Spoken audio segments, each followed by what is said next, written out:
שני הדיוקנאות הבאים הם צילומים איקונים של גברים שהיו לגיבורי התקופה. ארנסטו צ'ה גווארה, שחי בין 1928 ל-1967, הוא מהפכן מרקסיסט, ארגנטינאי, פוליטיקאי קובני בכיר. לאחר שהגיע לבוליביה על מנת לארגן במהפכה דומה לזו שהתרחשה בקובה, הוא נתפס על ידי הצבא הבוליביאני והוצא להורג. זו אחת מתמונות הדיוקן הידועות שלו, שזכתה לפרסום רב כסמל של מהפכן. הפכה גם לכרזה ומתנוססת על חולצות טריקו.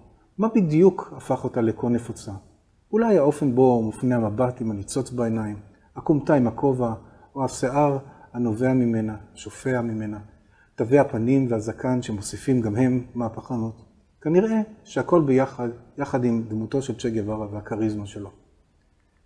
דמותו של ג'ים מוריסון, סולן להקת הדורס, אף היא אייקון של תקופה, הפכה גם היא לכרזה שבני נוער תלו בחדריהם, ושרבים חיכו.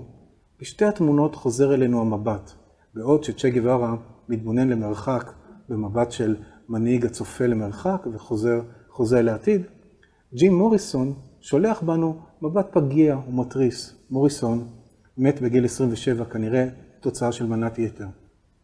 לכך נוספה לתמונה זו גם מילת הגיבור המקולל שמת מוות טרגי בגיל צעיר, מועדון 27 המפורסם.